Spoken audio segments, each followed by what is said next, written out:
नमस्कार। Class sixth social science chapter 2 ocean and continent, इसको study करते हैं। ये आप अपनी अर्थ देख रहे हैं। अर्थ को कहते हैं ब्लू प्लेनेट। क्यों कहते हैं? क्योंकि जब हम अर्थ से बाहर यानी अर्थ से बाहर जाकर सोलर सिस्टम में अर्थ को देखते हैं तो अर्थ पर 71% हिस्से पर वाटर होने के कारण से ये हमें ब्लू नज़र आती है। जैसे हम आसमान में चांद देखते हैं तो ऐसे ही यदि हम चांद पर चले जाएं और वहाँ से अर्थ को देखें तो अर्थ हमें ब्लू कलर की दिखाई देगी। इस कारण से इसको हम ब्लू प्लेनेट कहते हैं।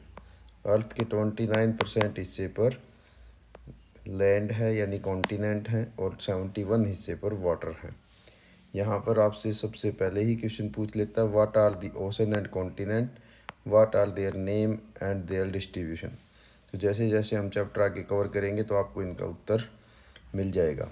In what way do ocean continent impact life on earth including human life. तो ये सब क्वेश्चन अभी आपके आगे कवर हो जाएंगे। तो शुरुआत करते हैं। तो कहता है let's return to our globe and rotate it generally. आपने ग्लोब देखा होगा, उसको यदि रोटेट करते हैं तो उस पर आप पिक्चर देखेंगे अपनी अर्थ का, ये मिनिएचर होता है। यदि हम अर्थ को मून और look at the picture of earth seen from the moon, what most wide spread colour you see, that will blue. तो यदि हम चांद से अर्थ को देखें यानी यदि मून पे चले जाएं और वहाँ से अर्थ को देखें तो अर्थ पर 71% वाटर होने के कारण हमें अर्थ ब्लू कलर की नज़र आती है। वाई, इसके पीछे कारण है 71% हिस्सा वाटर कवर्ड है यानी अर्थ का 3/4 part. This mean the most of the earth surface is actually covered with water almost 3/4। ये आपके लिए इम्पोर्टेंट सेंटेंस रहेगा। इसको अगर परसेंटेज में कहेंगे तो 71% हो जाएगा। सरफेस वाटर से कवर है, इसलिए when seen from outer space the earth appear most blue। so early astronauts lovingly called earth as the blue planet। तो यहाँ पर आपसे क्वेश्चन भी पूछा जाएगा कि why earth called a blue planet. तो इसका आंसर आप यहाँ से कवर करेंगे, मोस्ट से लेके और यहाँ तक। नेक्स्ट है the largest water body we see on the globe are called ocean, not only on globe actually on the earth.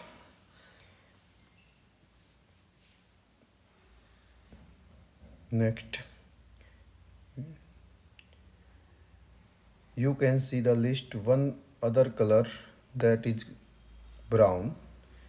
Brown colour से हम किस चीज़ को रिप्रेजेंट करते हैं मैप पर, दैट इज़ लैंड, सथल, which covered a little over 1/4 of the globe. 3/4 पे ocean था तो 1/4 पे लैंड है।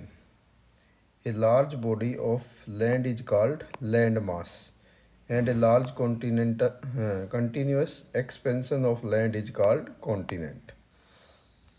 ज़मीन का एक बहुत बड़ा टुकड़ा, उसको हम सतलखंड कहेंगे, और सतलखंड यदि कंटिन्यूस है तो उसको हम महाद्वीप कहते हैं। Both ocean and continent play a vital role in the shaping of the climate of the earth. They effect all aspect of life including all plant and animal, therefore human life too। We see their impact on our history and culture and daily life also। तो यहाँ पर आपका एक question आया था, ये question number 2। ये question number 2 है जिसका उत्तर आप यहाँ से कवर करेंगे। तो ये इसका आंसर्स है। नेक्स्ट आप ये भी पढ़ सकते हैं नेवी के बारे में। Next one, the distribution of water and land on the अर्थ। यदि हम डिस्ट्रीब्यूशन की बात करें तो वाटर अर्थ पर 71% हिस्से पर मीन्स 3/4 हिस्से पर है, और लैंड जो है वो ज़मीन पर 29% हिस्से पर है, मीन्स 1/4 पार्ट पर। As it happens, ocean continent are not distributed equally between the north and south hemisphere। ये आप पिक्चर 1 देख रहे हैं और ये पिक्चर आप 2 देख रहे हैं। इट्स नॉर्थ पोल, ये नॉर्थ पोल की पिक्चर है, और वहाँ से जो हमारे अर्थ का पिक्चर है वो आप देखते हैं, यानी इंडिया के बिल्कुल अपोजिट डायरेक्शन में अमेरिका है ग्लोब पर या अर्थ पर। और ये वाली पिक्चर नंबर 2 आप देख रहे हैं, ये साउथ हेमिस्फीयर की है, साउथ हेमिस्फीयर या साउथ पोल की है। इसमें आप अंटार्कटिका और इसके सराउंडिंग में सभी कॉन्टिनेंट देख पा रहे हैं। अंटार्कटिका से एक तरफ ये अफ्रीका है, इधर ये साउथ अमेरिका है, और ये ऑस्ट्रेलिया है।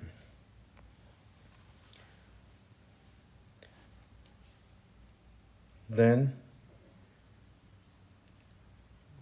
अर्थ पर ओशन के अलावा कुछ स्मॉल एक्सटेंशन भी होते हैं जिनको हम अलग अलग नेम से जानेंगे, जैसे सी जो ओशन की तुलना में छोटा होता है, बे एंड गल्फ, ये जैसे bay of Bengal and gulf of Kutch etcetera.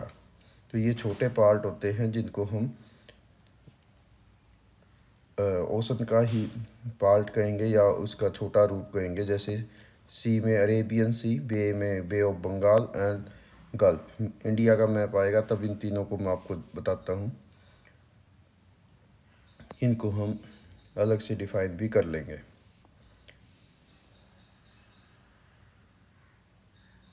Next, यदि हम हेमिस्फीयर की बात करें तो जो नॉर्थ हेमिस्फीयर है इसको हम लैंड स्फीयर भी कह सकते हैं, क्योंकि इस पर लैंड का प्रोपोर्शन ज़्यादा है वाटर की तुलना में।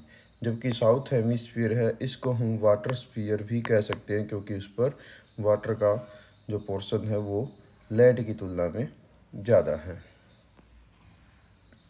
जो ओशन की लाइफ है यदि उसकी बात करें तो ओशन में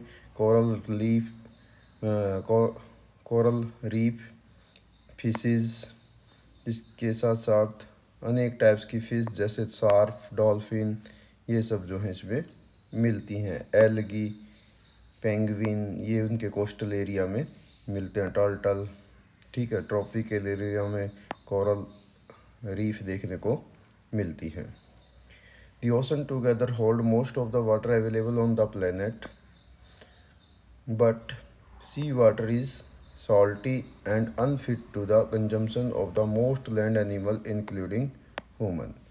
और हालांकि जो हमारी अर्थ है वो 3/4 पार्ट उसका वाटर से कवर्ड है, बट इसका जो वाटर है वो सॉल्टी वाटर है, खारा है, तो उसको नॉर्मली हम यूज़ नहीं कर पाते फ्रेश वाटर के रूप पे या ड्रिंकिंग वाटर के रूप पे। On the other hand, the fresh water make a very small proportion on the planet earth resource. It's stored in glacier, river, lakes, and in atmosphere and also as underground water। यदि हम अर्थ पर total पानी को जो 71% हिस्सा है उस पानी को 100% में कवर कर लेते हैं कि पृथ्वी पर जितना वाटर है तो उसका 97%, ऑलमोस्ट 97% हिस्सा साल्टी वाटर है, ठीक है। तो ये हम यूज नहीं कर सकते हैं, ये खारा है। केवल 3% पानी ही फ्रेश वाटर है, बट इस फ्रेश वाटर का भी ऑलमोस्ट हिस्सा जो है वो हाई माउंटेन्स पर ग्लेशियर के या स्नो कैप के रूप में deposit, likely in Himalayas, in Rockies mountain in North America, Andes mountain in South America, and North Pole and on South Pole उन पर ग्लेशियर के रूप में, कॉन्टिनेंटल ग्लेशियर के रूप में डिपॉजिट है। नेक्स्ट टॉपिक है हमारा ओशन। अब एक एक करके इनको कवर करते हैं।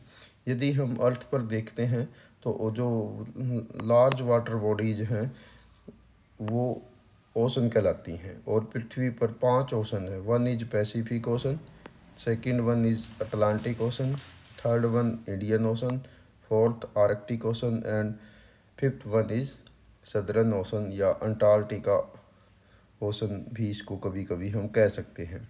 ये सीक्वेंस में है साइज के अनुसार।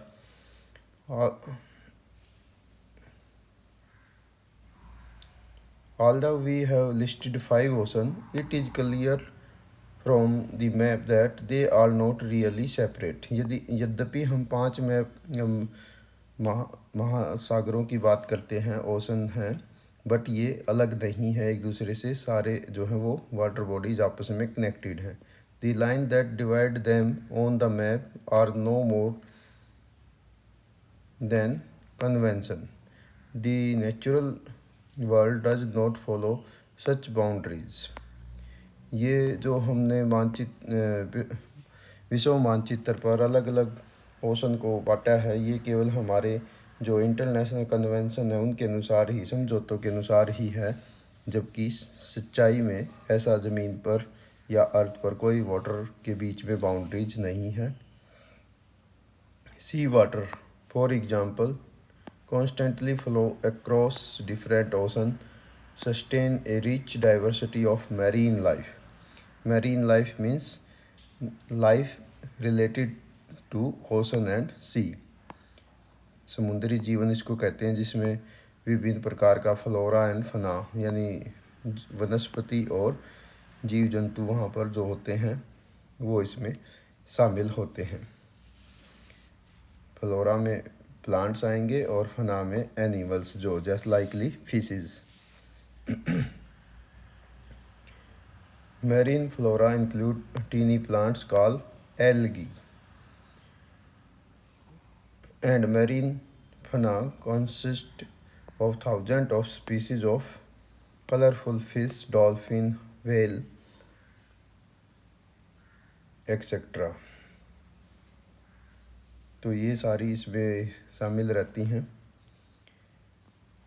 यदि आप यहाँ पर वर्ल्ड का मैप देखते हैं तो आप देखेंगे यहाँ पर सभी ओशन और कॉन्टिनेंट को एक साथ आपके लिए रिप्रेजेंट किया गया है।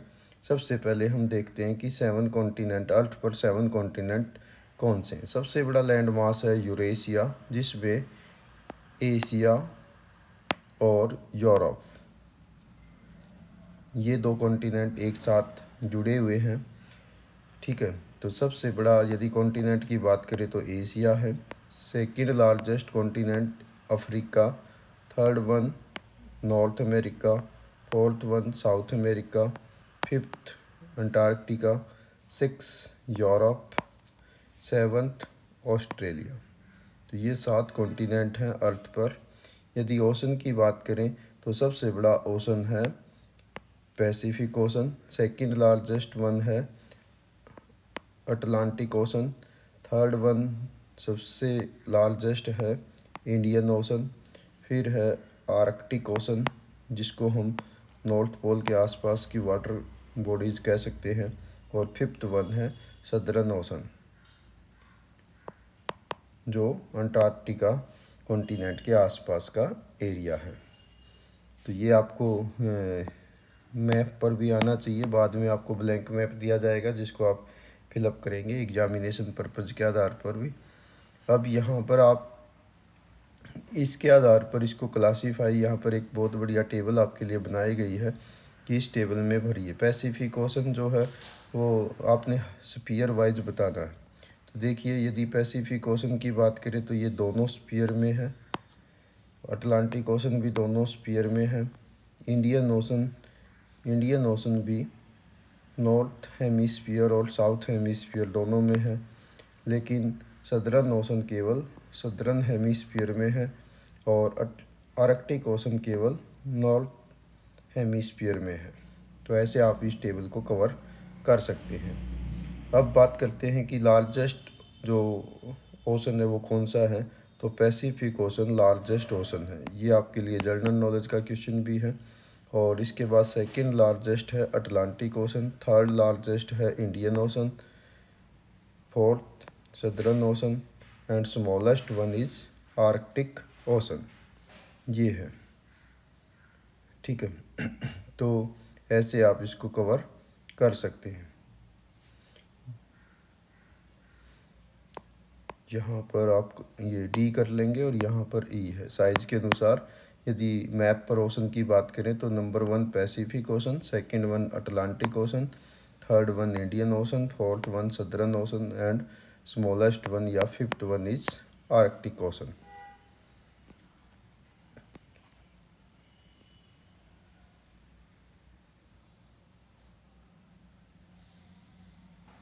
Next ocean and disaster.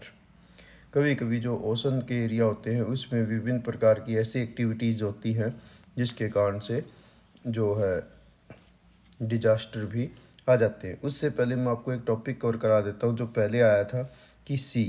तो ओशन जैसे ये यहाँ पर है अपने इंडिया के साउथ में इंडियन ओशन।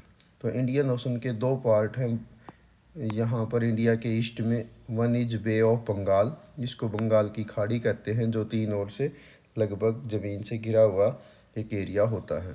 और इसी प्रकार इंडिया के वेस्ट में जो पार्ट है उसको हम अरेबियन सी कहते हैं। और यहाँ पर ये जो आप एरिया देख रहे हैं इसको गल्फ़ ऑफ कच्छ कहते हैं।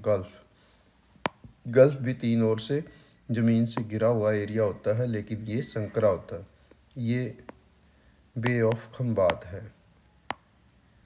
गुजरात के पास। तो ऐसे आप डिफरेंट वाटर बॉडीज़ को कवर कर सकते हैं। नेक्स्ट है ओशन एंड डिजास्टर। तो इसमें यदि हम बात करें यहाँ पर जो आपका है, कभी कभी ओशन के अंदर यदि अर्थक्वेक आ जाते हैं तो उसके कारण से वहाँ पर जो वाटर है वो स्टॉर्म का रूप धारण कर लेता है, या उसमें वायलेंट इवेंट होती हैं। वो एक्सट्रीम रेनफॉल के कारण या स्ट्रॉन्ग विंड्स के कारण या साइक्लोन के कारण ऐसा हो सकता है, जिसके कारण से कोस्टल एरिया में बहुत ज़्यादा डैमेज होता है। इसी प्रकार से एक होता है tsunami. Tsunami is a Japanese word that means great harbour wave. Tsunami में क्या होता है, समुंदर की जो हवाएं जो वाटर है वो बहुत ऊंची लहरों के अंदर कन्वर्ट हो जाता है, जिसके कारण से कोस्टल एरिया में बहुत ज़्यादा नुकसान होता है। ऐसा कब होता है, जब कोई अर्थक्वेक ओशन सरफेस पर ओरिजिनेट करता है, जिसके कारण से बहुत ह्यूज एंड पावरफुल जो वेव्स हैं वो जनरेट होती हैं। और जिसके कारण अर्थक्वेक आने के कारण या वोल्केनिक इरप्शन होने के कारण से ओशन बॉटम पर इस टाइप्स की जो सुनामी है वो जनरेट होती हैं या उत्पन्न होती हैं, जो थाउजेंड ऑफ किलोमीटर मूव कर सकती हैं कोस्टल एरिया में और बहुत बड़े एरिया में डैमेज कर सकती हैं। ऐसा ही एक एग्जांपल है आपके लिए। 26 जनवरी 2004 में इंडियन ओशन में सुनामी आई थी, जिसके कारण से 13 कंट्री इफेक्ट हुई थी। और उसके कारण से सुनामी जो है वो इंडोनेशिया में अर्थक्वेक आया था। तो बहुत पावरफुल अर्थक्वेक था, 9 पॉइंट समथिंग रिक्टर स्केल उसका था, जिसके कारण से 13 कंट्रीज़ के कारण इफेक्टेड हुई और लगभग 2 lakh people lost their life. India में भी इससे बहुत सारा नुकसान हुआ था। इंडिया में अंडमान निकोबार आइलैंड और जो अदर आइलैंड्स थे नियर बाई के वो सब इफेक्टेड हुए थे। इसके कारण से तमिलनाडु और केरला की कोस्ट ये भी काफ़ी इफेक्ट हुई थी। तो सुनामी जो है हालांकि वो रेयरली इवेंट होती है, जो बहुत ज़्यादा वेरी डिस्ट्रक्टिव इवेंट होती है। इसके कारण से हालांकि अब इसकी अर्ली वार्निंग सिस्टम के लिए कंट्रियों ने कोलैबोरेट किया है कि एक कंट्री में यदि कोई अर्थक्वेक आता है और वहाँ पर वेव जनरेट होती हैं तो वो नियर बाई की कंट्रीज़ को तुरंत वार्निंग दे देते हैं। और समुंदर के अंदर कोस्टल रीजन में भी इंडियन ओशन में सुनामी वार्निंग सिस्टम को एस्टेब्लिश किया गया है, जिसके कारण से समय मिल जाता है लोगों को बचाने के लिए और प्रॉपर्टी को बचाने के लिए। इस प्रकार की जो एक्टिविटी होती है उसको हम डिजास्टर मैनेजमेंट के अंतर्गत कहते हैं, और इंडिया में ये काम करती है NDMA, national disaster management authority. तो ये इस कोस्टल एरिया में यदि सुनामी की घटना होती है तो उसको कवर करती है। एक बार मैं मैप पे आपको दिखा देता हूँ कि जब इंडियन ओशन में सुनामी आई थी तो उसके पीछे क्या कारण था। तो इंडियन ओशन में एक्चुअल में यहाँ पर अर्थक्वेक आया था। तो अर्थक्वेक आने के कारण से इस बहुत बड़े एरिया के अंदर से यहाँ पर पूरे इंडियन ओशन में सुनामी आ गई थी। तो जिसके कारण से अफ्रीका का कोस्ट, इंडिया का कोस्ट, ये सब इफ़ेक्ट हुए थे। तो जिसके कारण से बहुत बड़ा एरिया प्रभावित हुआ और लगभग 2 लाख लोगों की इसमें डेथ हो गई थी। नेक्स्ट वन इज कॉन्टिनेंट, महाद्वीप।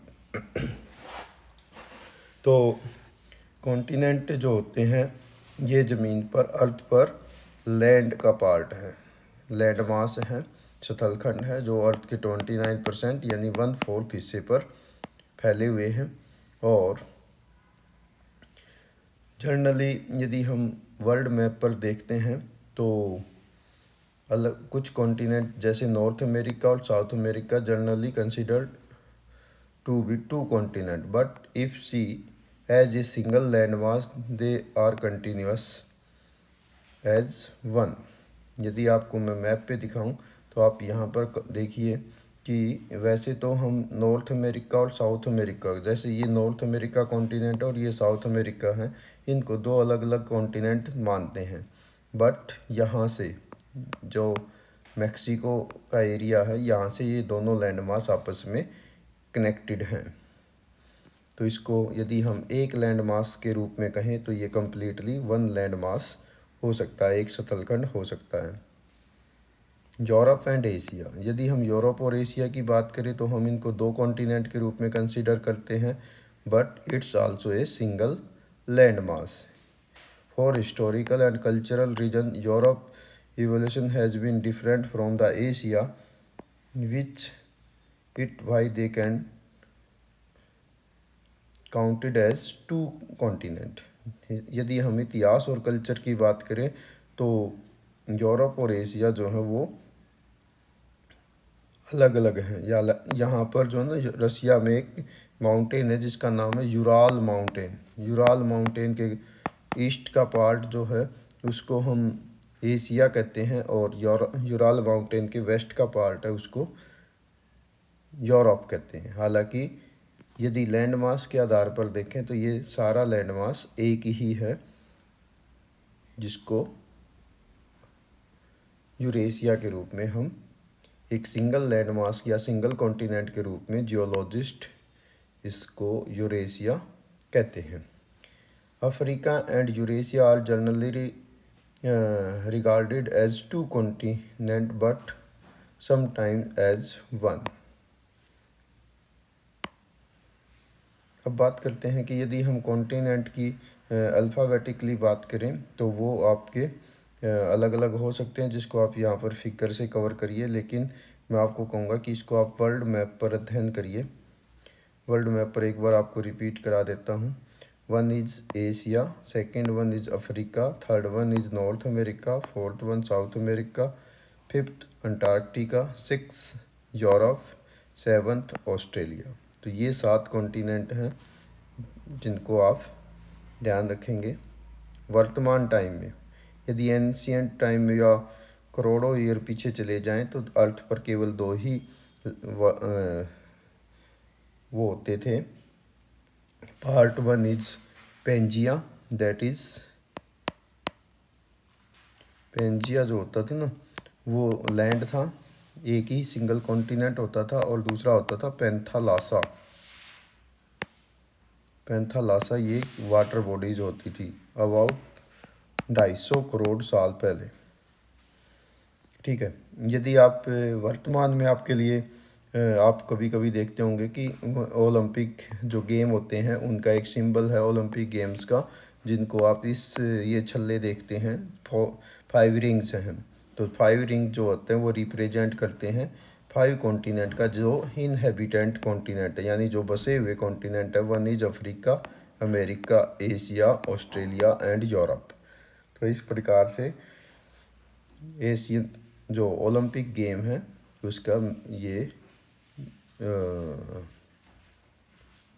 सिंबल डेवलप किया गया है।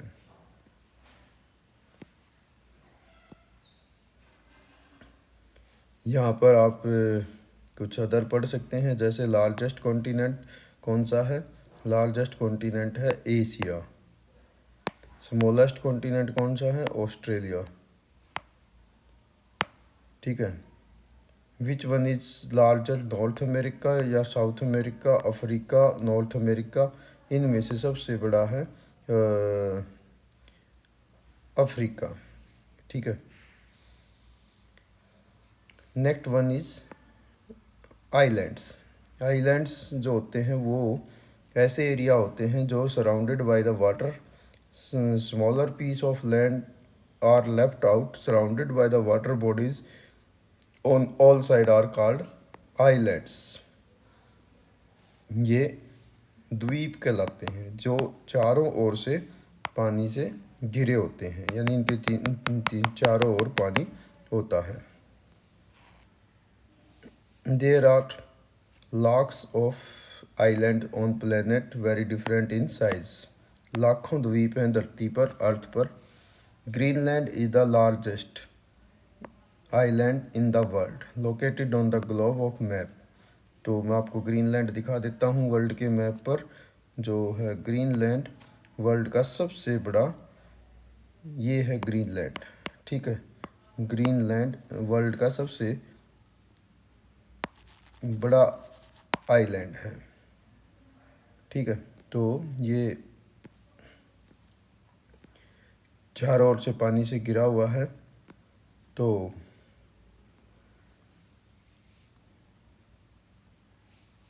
India has more than 1300 small islands. There are two major groups of island in India. One is Andaman Nicobar Island.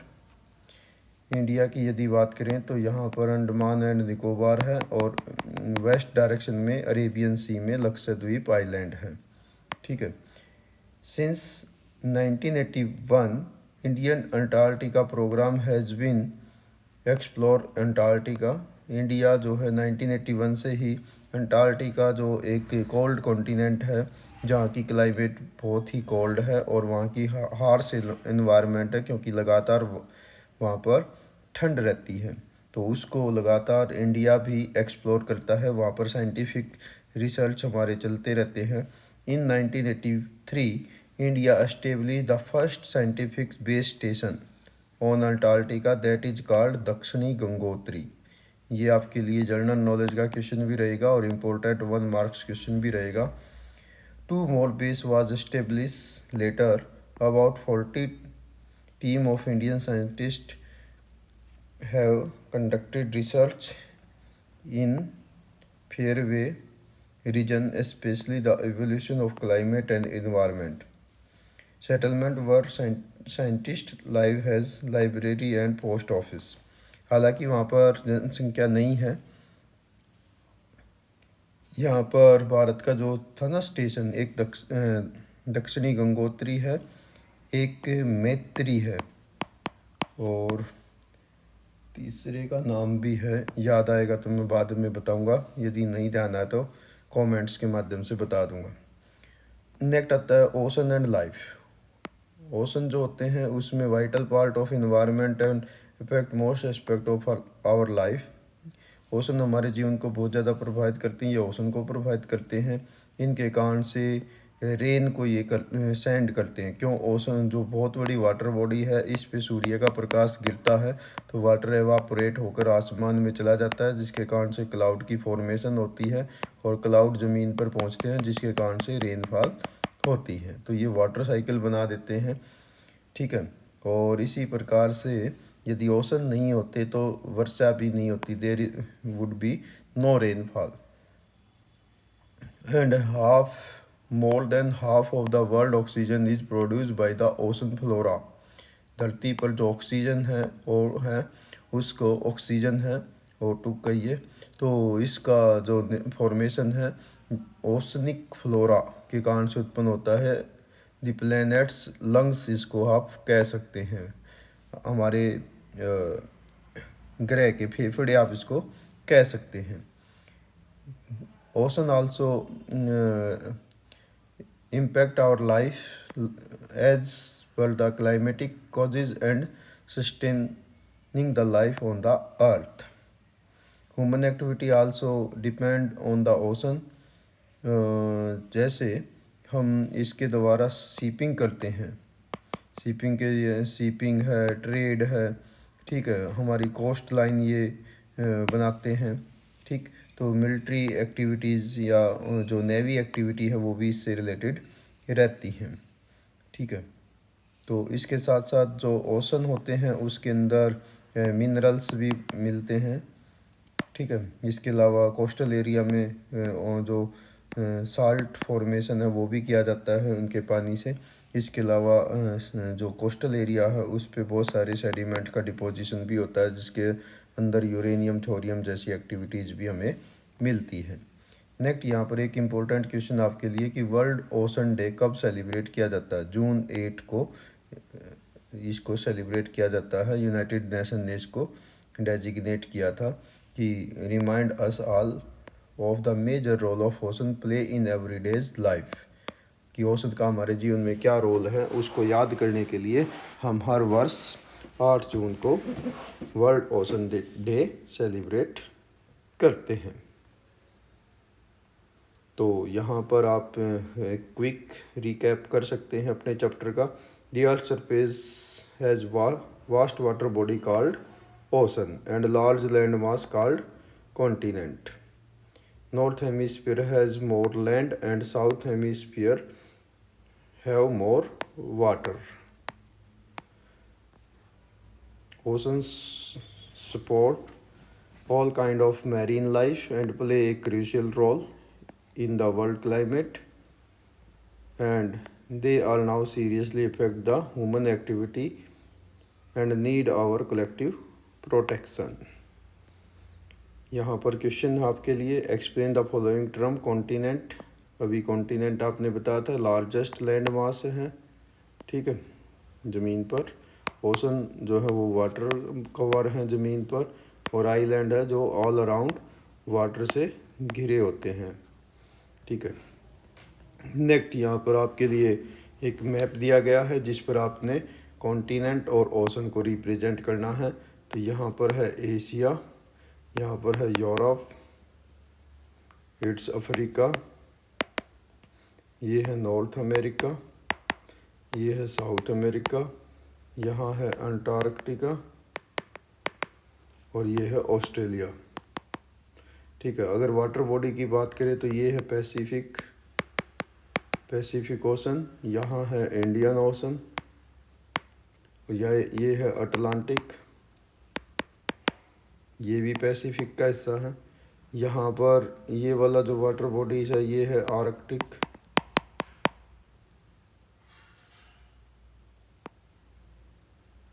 ठीक है, आर्कटिक ओशन, और ये है सदर्न ओशन, ठीक है। ये आप ऐसे कवर कर लेंगे, ठीक है। देन आप पूरे चैप्टर के आधार पर ये क्रॉस वर्ड भी कवर कर सकते हैं, ठीक है। जैसे यहाँ पर अबेंडेंट प्रोडक्ट, इसमें एल्गी आ जाएगा। ये large expansion of land mass continent आ जाएगा। ये लार्ज कॉन्टिनेंट ऑफ अर्थ, यहाँ पर यूरेशिया आता है। ये मेजर सोर्स ऑफ पोल्यूशन, यहाँ पर plastic. Coldest ocean Antarctica. Down world में आपसे पूछा गया है लार्जेस्ट आइलैंड ग्रीनलैंड आ जाएगा। Huge destructive wave tsunami. Smallest continent Australia. Largest water body on the earth is Pacific ocean. Land mass but not a continent surrounded by the sea और ocean. A land mass but not continent surrounded by sea या ocean is islands. देख लेते हैं यहाँ पर island ही आएगा। ठीक है, तो ये था आपका chapter number 2 ocean and continent. इसमें आपके लिए सबसे इम्पोर्टेंट यही है कि आपको कॉन्टिनेंट एंड ओशन इनको अकॉर्डिंग टू साइज आपको ध्यान रहे, और कौन सा कॉन्टिनेंट लार्जेस्ट है, कौन सा स्मॉलेस्ट है, कौन सा ओशन लार्जेस्ट है, कौन सा ओशन स्मॉलेस्ट है, आइलैंड्स लार्जेस्ट कौन सा है। ठीक है, और ये हमारी लाइफ को कैसे इफ़ेक्ट करते हैं, वाटर साइकिल में ये कैसे रोल निभाते हैं। तो ये सारा चैप्टर आपका था। Thank you, have a nice day.